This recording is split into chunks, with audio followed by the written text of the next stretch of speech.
Oi, tudo bem? Vou falar para vocês um pouquinho sobre técnicas de entrevista. Vai ser um vídeo rápido, mas que vai trazer algumas dicas que eu acho que podem ser interessantes para vocês. Assim que a biblioteca abrir, vocês podem pegar vários livros na universidade que vão discutir sobre a arte de entrevistar, técnicas de entrevistar. Os manuais de telejornalismo falam disso, os manuais de radiojornalismo falam disso também, sobre como iniciar uma entrevista. E é importante a gente primeiro pensar que, quando há uma entrevista, quando há um jornalista entrevistando outra pessoa, há sempre uma relação de hierarquia. Na maioria das vezes, a posição hierárquica é do jornalista. Ele está conversando com alguém, precisa tirar informações dessa pessoa, que às vezes quer, das informações às vezes não quer. Mas por que eu digo que a posição do jornalista é de maior hierarquia? Porque ele sabe técnicas de entrevistar, ele sabe como manipular a pessoa para responder, ele sabe como ele vai usar aquele material, e às vezes o entrevistado está em certa vulnerabilidade. Mas também a relação pode se inverter. Há muito jornalista que é manipulado por fonte, a fonte entrega um material, mas com segundas intenções, às vezes entrega um material que não é verdadeiro, entrega um material falso. E o jornalista acaba correndo risco se ele não tiver um bom método de apuração. Então, o que eu quero falar com isso? Sempre que vocês receberem uma informação, seja pela fala do entrevistado, seja por um e-mail que a fonte passou, chequem com outra fonte, para ter certeza de que aquilo faz sentido e é uma informação interessante. Cada entrevista é um momento especial. Cada entrevista tem seus mecanismos para fazer com que as fontes respondam o que é interessante para o público. E eu acho que a primeira questão a colocar para vocês é: vocês estão no primeiro ano, estão tendo contato agora com o jornalismo e numa situação de Covid. Então, nem treinar muito entrevistas vocês estão conseguindo, porque eu mesma digo que não é para vocês saírem de casa para se manter isolados, isoladas, porque a gente quer sobreviver, né? A gente quer que essa pandemia acabe e que todas e todos continuemos vivos. Então, é importante, primeiro, sempre vou falar isso, cuidar da integridade física. E o jornalista tem que cuidar muito dessa questão para não correr o risco de entrar em lugares perigosos, de se envolver com situações complicadas, porque se ele não estiver mais vivo, tudo que ele conquistou no trabalho já era, né? No sentido de que ele não vai poder nem publicar matéria e nem, enfim, ver as transformações que uma boa reportagem poderia trazer. Então é importante cuidar da integridade física. Como a gente está nesse momento de Covid, a entrevista é mais difícil de ser treinada, porque estar ao lado de uma pessoa, a gente utiliza a expressão facial e a expressão corporal no jogo da entrevista. Então eu estou aqui fazendo uma pergunta e eu estou olhando para o entrevistado.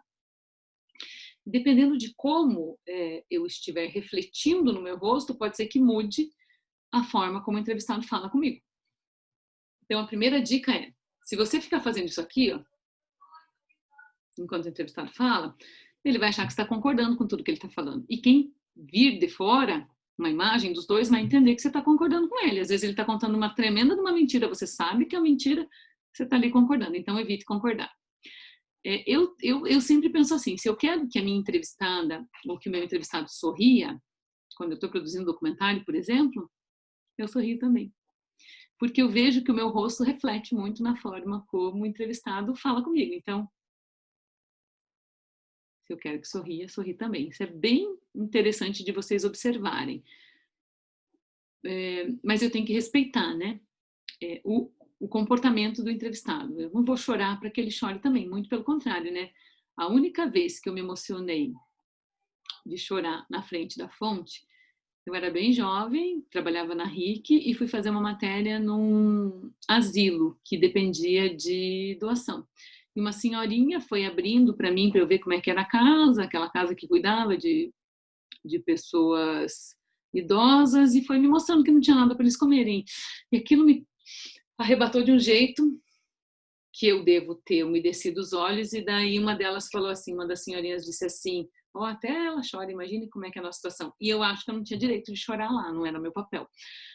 Não era deixá-las mais tristes, na verdade era tentar fazer uma matéria para que mais pessoas doassem. Então é bem importante a gente pensar. O repórter se emociona, sim, mas tem que ter um certo controle em determinadas situações, né? Porque a gente cobre muita tragédia e daí a gente tem o direito de fazer chorar na tragédia. Então é bem importante pensar sobre isso. Mas claro que estou cobrindo uma coisa que mexe comigo, eu vou chorar, é a minha emoção, né? Do mesmo jeito que entre filmar e, né, salvar alguém, eu vou, claro, salvar alguém, não existe duelo ético. Tem uma pessoa se afogando, eu sei nadar, não, eu vou ficar filmando. Óbvio que não faz sentido, né? Então, é importante pensar que a vida está em primeiro lugar, salvar pessoas em primeiro lugar, e aí a entrevista depois, né? Então, é bem importante. Então, essa questão, né, de quando eu estou entrevistando, a forma como eu estou ali, se é um microfone de sorvete, né? A forma que eu estou fazendo isso aqui com o microfone, estou olhando para a pessoa e fazendo assim, do tipo, ela já sabe que o meu tempo acabou, que é para ela parar de falar. Então, assim, isso não tem numa entrevista por Zoom, porque a pessoa fica com a palavra e fala quanto ela quiser, né? Então, não tem essa coisa do cortar. Cada vez que você corta e fala sobre a voz da pessoa, quem está assistindo não entende nem a sua voz nem a da pessoa. Então, essas entrevistas online, elas são mais difíceis para treinar. Eu espero que no ano que vem a gente consiga treinar várias entrevistas para vocês colocarem as técnicas em prática. Mas o que eu posso dizer agora? Se vocês forem fazer entrevistas, vocês vão ter que orientar o entrevistado e a entrevistada a gravar com o celular na horizontal, a ter um cenário como esse aqui, a ter uma iluminação. Claro que nem todo mundo vai ter uma iluminação, vejam lá, eu sem iluminação como fica e eu com iluminação, né? Então, assim, se a pessoa tiver numa situação sem iluminação, vai ter que explicar para ela que talvez seja melhor gravar durante o dia, talvez gravar com a janela, né, que é a luz de fora iluminando o rosto. E esse tipo de direção é uma direção que é importante que o jornalista faça, ou que o estudante de jornalismo faça. É bem importante não ter vergonha. Vocês entendem de audiovisual, então tem que orientar. A coisa do cenário, né, de ter elementos de não grudar a pessoa na parede, né? Eu sempre digo que é proibido grudar a pessoa numa parede se ela era branca, seja ela branca, vermelha, cor-de-rosa, então não façam mais isso. De fazer perguntas relevantes e de saber como conduzir as perguntas. Quando a gente faz a pergunta mais difícil no começo, a gente corre o risco de o entrevistado responder mal e ir embora. E eu fico sem a resposta. Então é meio que um jogo de sedução ali a entrevista. Eu pergunto uma coisa que ele queira responder, que talvez não vá usar na minha edição. Aí eu pergunto uma outra coisa que é de interesse dele e meu, e eu mando uma terceira pergunta que é o que me interessa. Então isso é bem importante de vocês irem desenvolvendo. Eu quero chegar a essa resposta. Talvez se eu for direto a ela, eu perca. O entrevistado não tem resposta nenhuma. Eu vou costurando até chegar naquela resposta e talvez eu consiga aí uma resposta melhor. Então, essa é uma questão também de conduzir um roteiro de perguntas. Normalmente, a gente não escreve as perguntas quando a gente já tem experiência.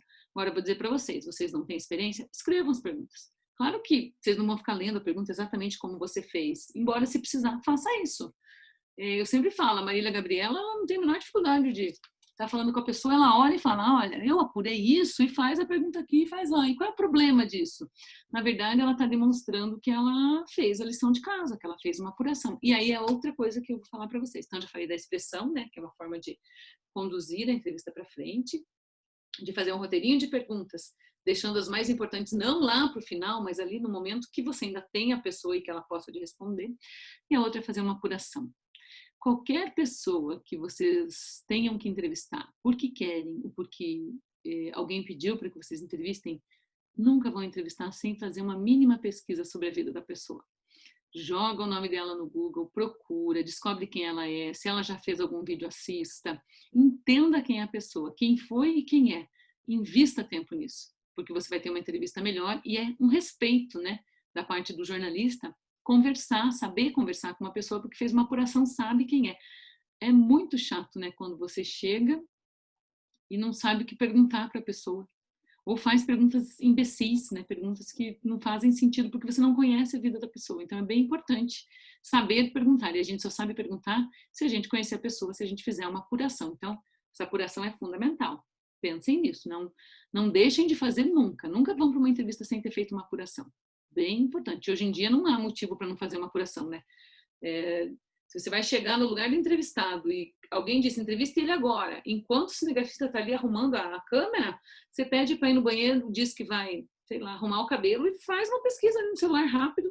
Enfim, se vira, mas não faz uma entrevista sem apurar, sem saber quem é a pessoa. Isso é bem importante. E tem a técnica do cafezinho. Dependendo de como for a entrevista que eu vou fazer, em vez de ter essa relação hierárquica, que ou o jornalista está numa posição superior ou o entrevistado está numa posição superior, dependendo do estilo de reportagem do programa, a gente pode se sentir como se a gente estivesse numa mesa de café. Numa mesa de café, um fala, o outro fala, a gente quer ter um ambiente agradável, né? Ou numa mesa de bar, sem bebida alcoólica, claro.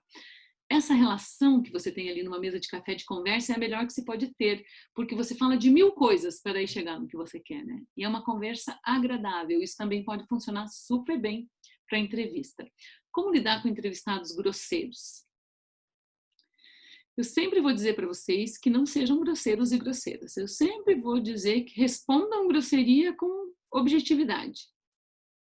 Se você foi agredido verbalmente, agredir também verbalmente não vai resolver absolutamente nada. Então, a gente tem vários entrevistados super grosseiros, vocês estão acompanhando, né, a grosseria de entrevistados com a imprensa o tempo inteiro. Discutir não adianta muita coisa, não. Então, se você já tem o que você precisa, na primeira grosseria vai embora. Se você ainda precisa ficar um pouco mais, continua fazendo a pergunta. Ele vai ser grosseiro e você vai continuar fazendo a pergunta. O papel do jornalista é perguntar o que o público quer saber. Então, rebate grosseria com jornalismo. Pergunta de novo, pergunta de novo. E se a pessoa não quiser responder, você tem a não resposta dela como resposta. O que não é bom, lógico, a gente quer a resposta, mas não dá para rebater grosseria com grosseria. E também, gente, não dá para adular, bajular e ser amiga demais da fonte, né? Isso é bem importante. Algumas fontes rapidinho vão começar a conquistar os jornalistas e as jornalistas com sedução, né? Sendo agradáveis, sendo engraçados, sendo dando um tratamento como se fosse especial, mas na verdade o que querem só são boas publicações, né? Às vezes a pessoa cria um relacionamento com a fonte de tanta liberdade que daí na hora que tem que publicar algo mais sério, fazer uma pergunta que vá chatear, não faz. Porque não tem coragem de fazer, porque a relação é de amizade. A gente não é amigo da fonte. E a fonte só fica amiga da gente quando a gente está ali com o microfone da emissora. Depois, minha gente, acabou. Se a sua relação com a fonte é só enquanto você está representando o veículo. Depois, muito raro que uma relação que pode ser quase que diária, dependendo do setor que você cobrir, vá perdurar. A pessoa nunca mais vai lembrar de você. Então, é bem importante vocês terem essa noção. O jornalismo televisivo, principalmente, sobe a cabeça. Mas, assim, eu que já estou nessa estrada desde 96, 97, minha gente, já vi tanto jornalista ser estrelinha do momento e depois nem sei mais onde está. Naquele momento, todo mundo sabia o nome do jornalista, todo mundo recebia, mas não era aquele jornalista que a pessoa estava recebendo aquele microfone. Então, é bem importante a gente ter muito respeito com a fonte e ter essa relação. Eu não sou amigo da fonte, eu não tenho que dar beijo na fonte, eu tenho que ter uma relação muito distante, porque eu preciso ter essa distância, inclusive, para fazer o meu juízo de valor na minha apuração. Então, é bem importante não ter nenhum tipo de relação e não acreditar que a fonte está tratando você de forma mais especial que outros, simplesmente porque ela foi com a tua cara, né? Tem que ter um pouquinho de discernimento e até de malícia, né, para entender isso. As mulheres podem ser assediadas pelas fontes. Eu não lembro de ouvir um caso de homem, repórter, que foi assediado por uma mulher, mas conheço vários casos de homens que assediaram, inclusive de homens que assediaram nossas alunas. E que aí a aluna chega e fala, gente, eu acho que a frase que ele falou foi um assédio. E aí a gente vai tentar entender o que aconteceu e vai tentar, de alguma forma, conversar com essa fonte perguntando qual é a sua, né? Que é o nosso papel. Então, também tomem cuidado. E se perceberem que foram assediadas, contem. Contem para a professora, contem para o professor. A gente tem o núcleo de direitos humanos na universidade. Façam essa informação para a coordenação, porque é importante a gente ir atrás, né? E denunciar os assédios, porque vão acontecer, porque faz parte da sociedade brasileira, sempre acontecem, né? Então, essa relação de distância, ela também dificulta mais que o cara tenha oportunidade de ficar te assediando, né? Você dá menos oportunidade para ele. Mas o assediador, a gente sabe que ele cava a oportunidade, né? Que ele sabe como agir. Então, acho que essas são as dicas que eu quero dar sobre entrevista, para que vocês pensem um pouco, reflitam um pouco, mas vocês vão ter que treinar, se quiserem, por Zoom, por outra ferramenta e treinar de verdade, né? Ali no olhar, que é bem importante para conduzir a entrevista, só no ano que vem. Um beijo, mas a gente vai tentando fazer uma limonada desse limão, né? E tá conseguindo.